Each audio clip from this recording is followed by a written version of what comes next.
Recall that Lindstrom's lemma says that the path matrix of a planar network is totally non-negative. More generally, that the path matrix of a weighted planar network is totally non-negative. And it turns out that the converse is true also. In fact, more than the converse is true. So let's look at those results.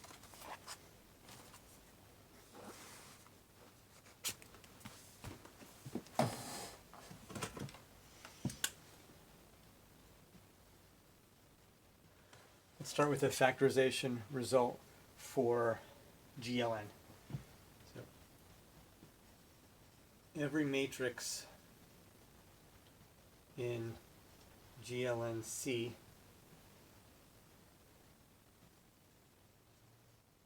factors as a product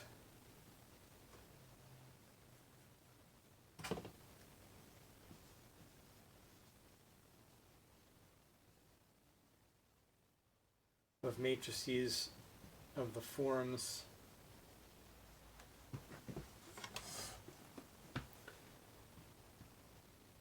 a diagonal matrix with some number just above the diagonal and zeros everywhere else. So we've got A not equal to 0 in position I plus 1.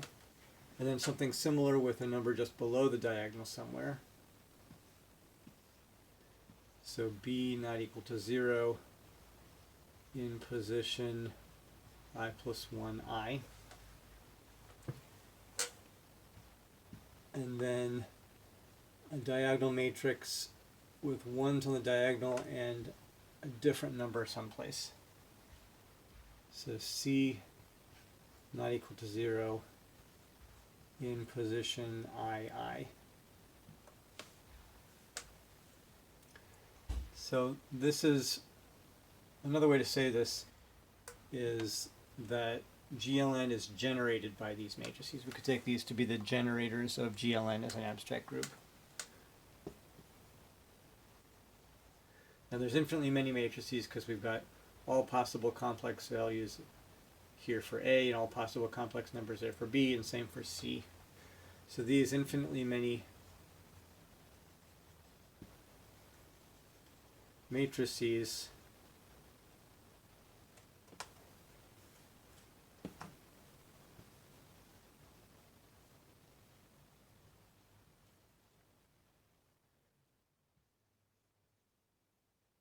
generate GLNC as a group.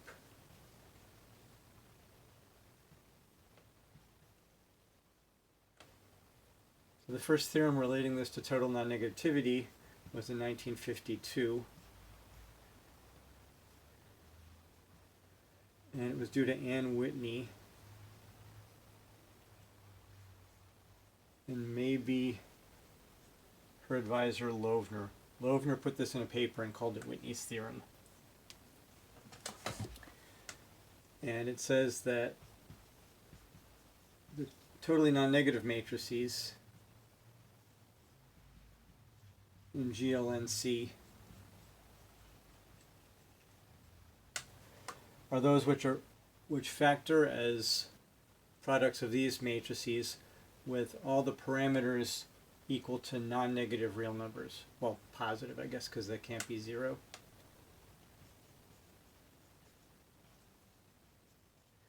So those which factor as products of the above generators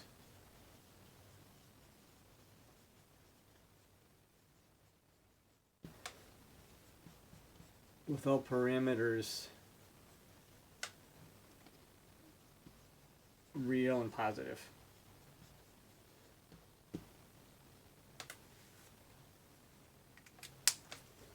All right, so that gives us a characterization of invertible totally non-negative matrices. It's a little bit different than the one involving minors. And the next natural question to ask is, what about matrices that aren't invertible and are totally non-negative?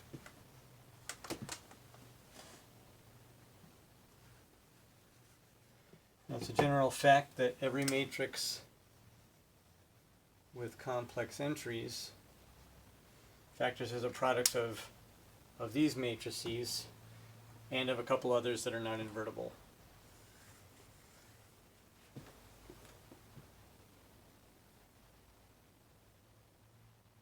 And I guess we could have A equal to 0, although that would be just the identity matrix, so we don't need that in factorization. Same for B. Here, let me allow C to be 0. The matrix won't be invertible, but we don't care.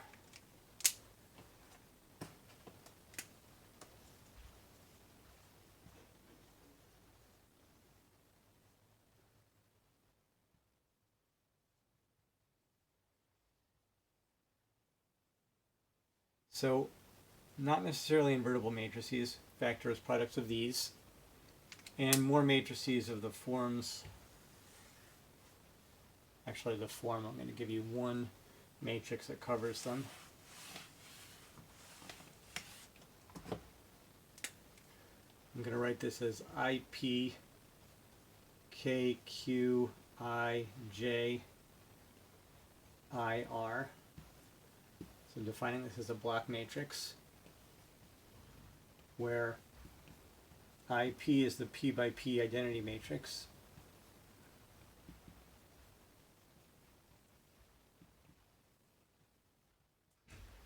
IR is the R by R identity matrix, and KQIJ is a matrix of mostly zeros. It has a single 1 on the diagonal, and then another 1 in that column. So we've got 1 in positions IJ and JJ, and 0 elsewhere.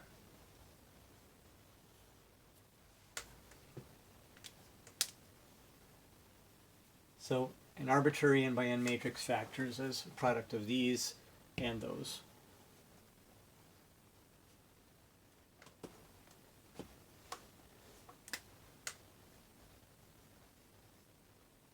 Then Cryer in 72 proved, so his theorem is that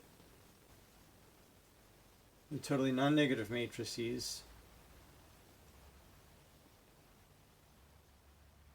are those that factor as products of these with all real non-negative values for A, B, and C.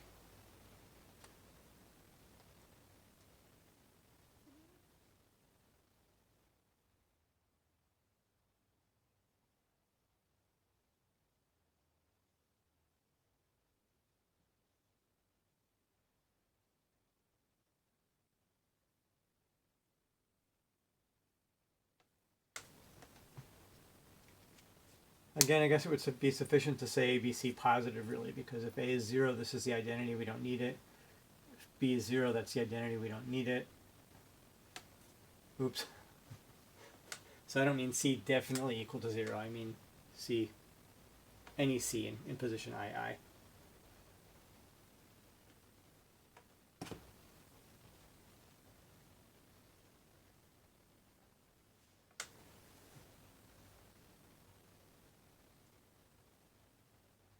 Okay, so the real totally non-negative matrices have these as factors, and this matrices of this form as factors. And that's precisely the set of totally non-negative matrices.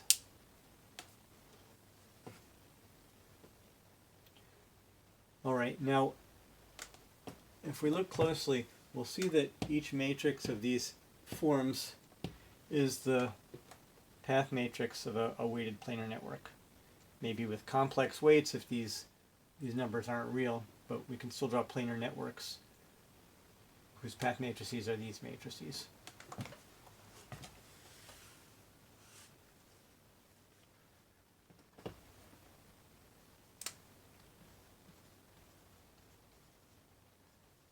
So observe that all of these matrices are path matrices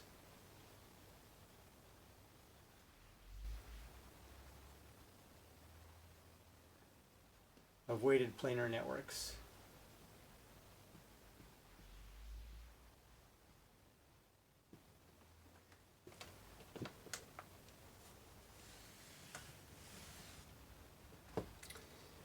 So for this matrix, which has A in position I plus 1,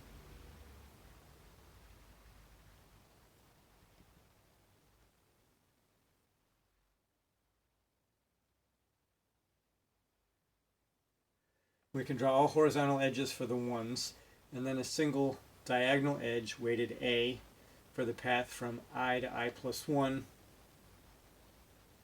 that has weight A. And then, so this planar network has that path matrix. Similarly for the B matrix,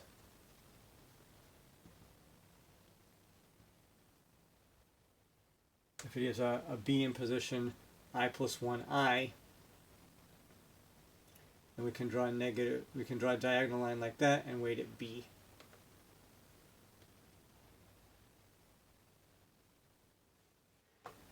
And for this matrix, of course, the edges are all horizontal. We just have one edge weighted C.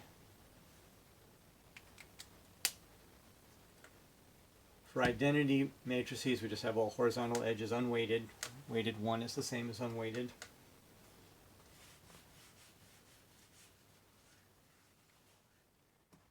And for this matrix, we have, let's see, an edge from J to J and I to J.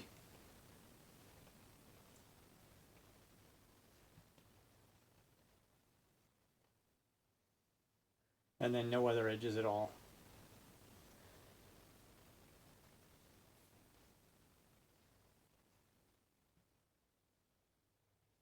So just those two edges. And we know that we know that concatenating planar networks is the same as multiplying path matrices. So we get the factorization, we just put all these unit planar networks in the right order, and then we've got a planar network for the product of matrices.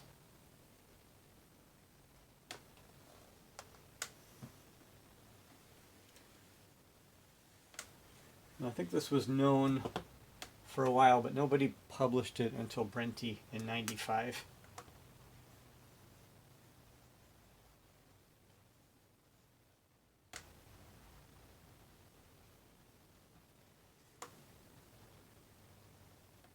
Now, he didn't say this exactly, but I'll just summarize what we know now and mostly attribute it to him. So apparently all matrices with complex entries are the path matrices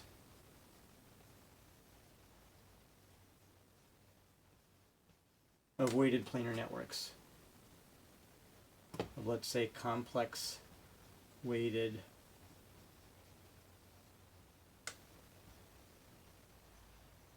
planar networks.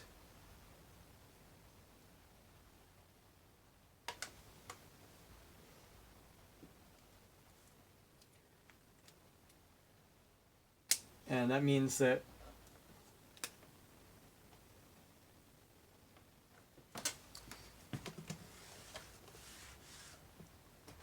I'll continue up here.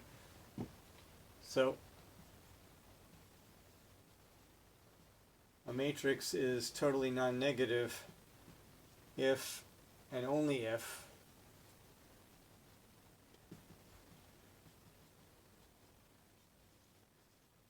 it is the path matrix of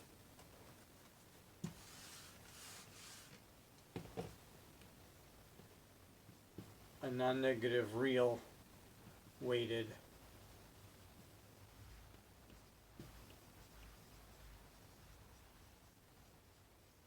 planar network.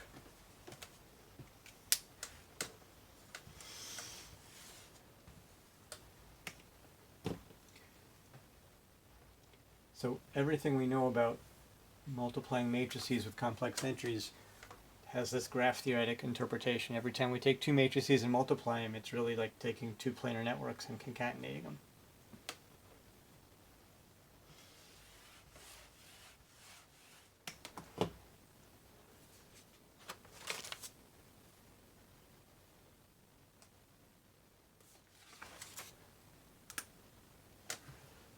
Maybe it's worth mentioning that totally non-negative matrices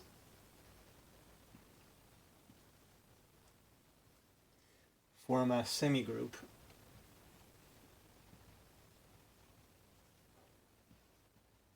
With multiplication. So if A is the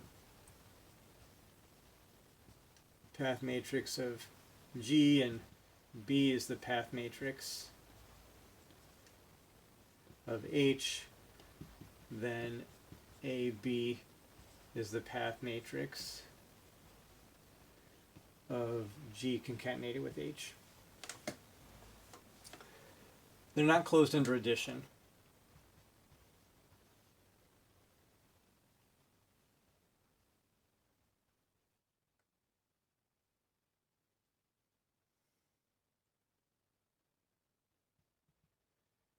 So for instance, this matrix is totally non-negative. That matrix is totally non-negative. This one has determinant -1.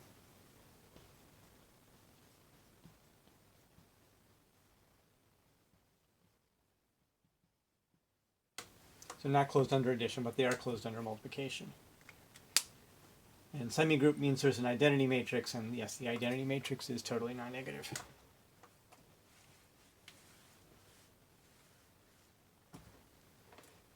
The natural question is, if we have a matrix, how do we find the weighted planar network of which it is the path matrix?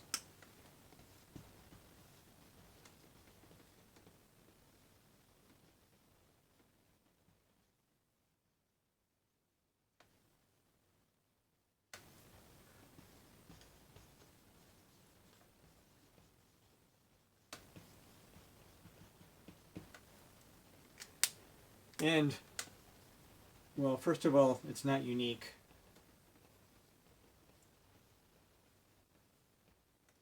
So there are always infinitely many planar networks that have the same path matrix.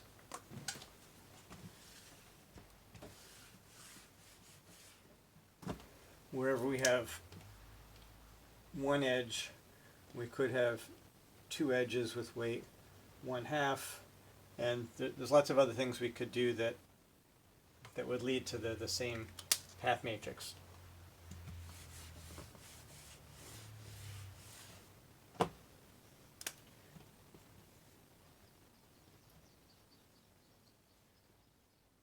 So the factorization that we mentioned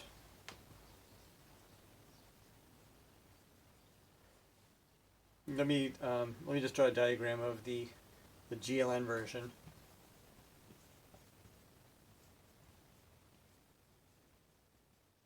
So if we use those generators,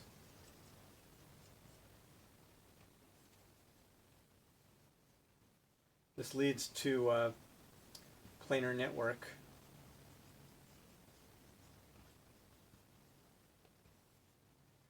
of the form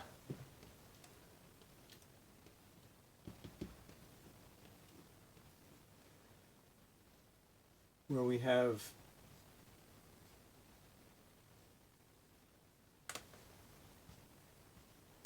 I guess n-1 diagonal edges here, n-1 diagonal edges there, all with weights, and then n-2 here, and n-2 there, and then n-3, n-4, etc.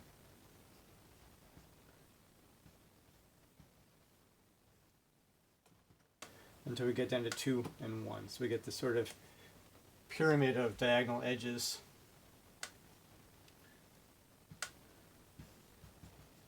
And we have non-negative real weights on all the diagonal edges.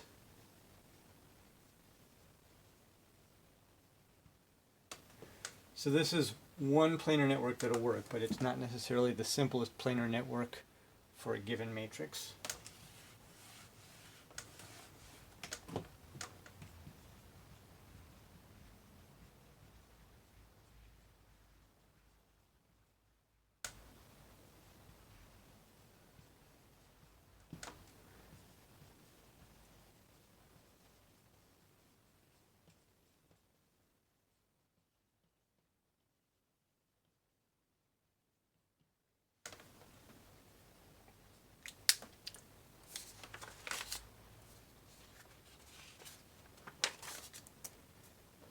And now that we have planar networks for all matrices, well, with complex entries, not just the invertible ones, but all of them,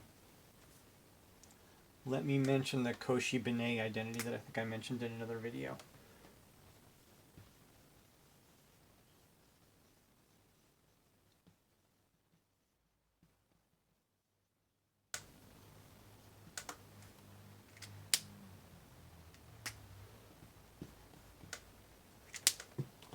If I didn't mention it in another video, then we'll do it for the first time now.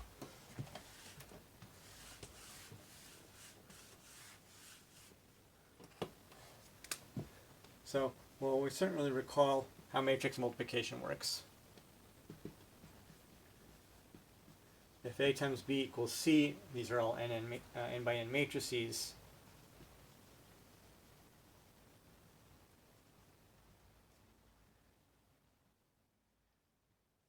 Then the ij entry of C is a sum as k goes from 1 to n of A, I, k, B, k, j.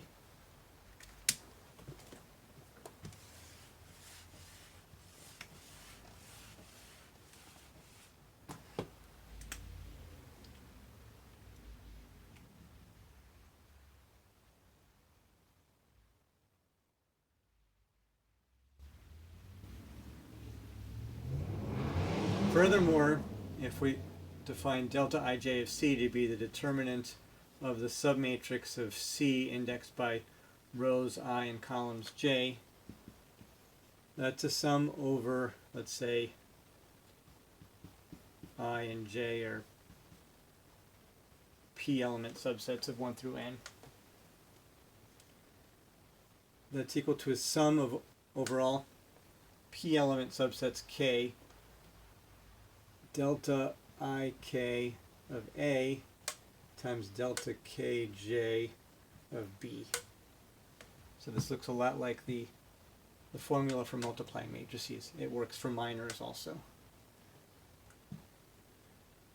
And even though the matrices that we're talking about are not necessarily totally non-negative, they're just arbitrary complex matrices, we can prove this result using weighted planar networks.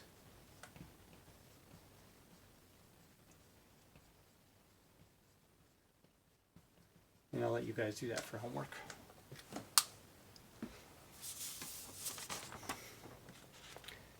The end.